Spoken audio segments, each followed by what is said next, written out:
In the quiet city of American Fork, Utah, a murder case that began in the heat of July has taken a dark and complex turn. Months after the initial incident, American Fork Police Department officers have taken two further individuals into custody in connection to the shocking murder of 42-year-old Matthew Restelli. The new arrests suggest that what may have initially appeared to be a singular act of violence was, in fact, something far more sinister and coordinated. Detectives have now arrested 59-year-old Tracy Grist and 36-year-old Catherine Restelli, charging them with conspiracy to commit murder. These arrests represent a significant breakthrough, widening the circle of culpability and painting a chilling picture of a family allegedly united in a deadly plot. This development follows the previous detention of 33-year-old Kevin Ellis, who was initially the sole suspect. He was arrested on a slate of serious charges including murder, possession of a controlled substance, and the use of a dangerous weapon by a restricted individual. For months, the case seemed to revolve around him alone, but investigators were quietly piecing together a much larger puzzle. The tragic chain of events began on the night of Friday, July 12th. At 10:10 p.m., a distress call shattered the neighborhood's tranquility, reporting a man had been shot inside an American Fork house. For first responders, such calls are a race against time, filled with uncertainty and potential danger. Upon their arrival, their worst fears were confirmed. Inside the home, they discovered Matthew Restelli. He was already deceased, having suffered several bullet wounds. The scene was immediately secured, and what began as a medical emergency swiftly transitioned into a homicide investigation. The situation was made all the more complex and disturbing by who was present in the house at the time of the shooting. There were three other adults: Matthew's wife, Catherine Restelli, her brother, Kevin Ellis, and their mother, Tracy Grist. Most tragically, there were also two young children in the home. The children, belonging to Matthew and Catherine, were physically unharmed, but their presence in a house where their father was just killed added a profound layer of tragedy to the crime scene. Investigators had to navigate not only a homicide, but a deeply fractured family environment. After securing the scene and conducting preliminary interviews, police brought Kevin Ellis in for formal questioning. Significantly, he was accompanied by his legal counsel, an immediate sign that he understood the gravity of his situation. In that interrogation room, Kevin admitted to the detectives that he had shot Matthew. However, he quickly followed this admission with a claim of self-defense. He alleged that Matthew was armed with a knife and that he had no choice but to use lethal force to protect himself. It was a plausible, if convenient, explanation, one that detectives would need to meticulously verify or dismantle. As the investigation deepened, a powerful motive began to emerge. According to police, the conflict was rooted in Catherine's desire to end her marriage. She had recently relocated to Utah to live with her mother, Tracy, and was planning to file for divorce from Matthew. She was reportedly concerned that the legal process would be a long, drawn-out battle, and, crucially, she was terrified of losing custody of her children. This fear, police believe, became the catalyst for the murder plot. Unaware of the danger awaiting him, Matthew had decided to drive from his home in California to Utah. Catherine would later tell investigators that he had called her many times during his long journey, seeking to talk, to understand, to perhaps salvage their relationship. He was driving toward what he likely hoped would be a difficult conversation, but a conversation nonetheless. He had no idea he was driving toward an ambush. A critical turning point in the investigation came from digital forensics. As part of their protocol, detectives seized the cell phones belonging to Catherine, Kevin, and Tracy. After obtaining a search warrant, they began to meticulously comb through the data. What they found transformed the case.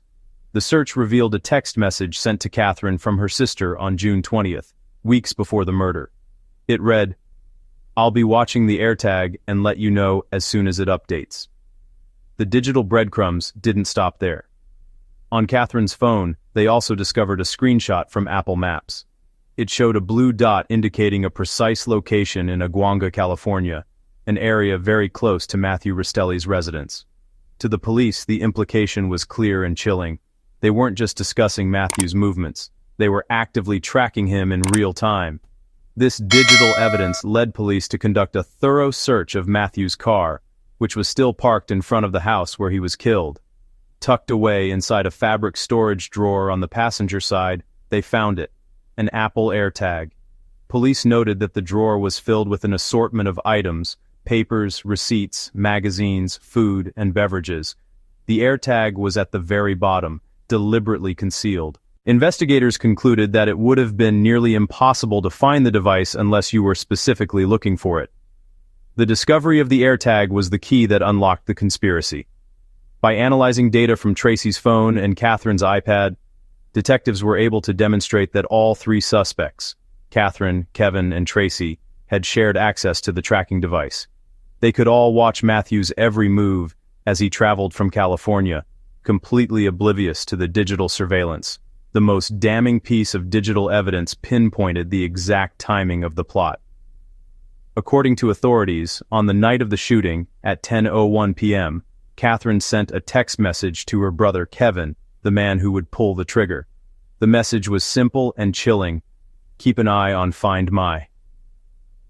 Just 10 minutes later, at 10:11 p.m., the first 911 call reporting shots fired would reach the American Fork police. The timeline was incredibly tight, suggesting a coordinated final instruction. With evidence of premeditation mounting, detectives revisited Kevin's claim of self-defense. A crucial piece of evidence was a photograph taken by police officers when they first arrived on the scene before paramedics had attended to the body. The photo showed the victim, Matthew, lying on his stomach on the ground. Critically, the photograph did not show a knife in or near his hand. Yet, a knife was later found placed in his right hand. The inescapable conclusion was that the knife had been planted after Matthew was already shot and killed, in a desperate attempt to stage the scene and fabricate a self-defense narrative. The origin of that knife became another focus of the investigation. A search of the mother Tracy's phone revealed that she had visited California in April, ostensibly to help a friend with estate planning after her husband, who had signed up for tactical boxes, had passed away. Photos confirmed Tracy's presence in California at that time. In their court records, police would write, "Detectives found it reasonable that Tracy could have obtained an Evatac knife, which she could have then brought back to American Fork from the California home, providing the very weapon that would be used to frame her son-in-law." 3 days after the shooting, investigators received a call from a friend of Catherine's. She explained that she and Catherine had been close for years, communicating daily through texts, apps, and video calls. This friend provided police with a series of disturbing communications that offered a direct window into Catherine's state of mind. According to the friend, Catherine had contacted her on May 13th, 2 months before the murder. The message from Catherine was shockingly blunt. It read, "I'm trying to wait. I might kill Matt today, though." The friend also told police about a cryptic post Catherine made in a social media group on the very morning of the murder. It said, "I have to do some big girl stuff this morning. Wish me luck."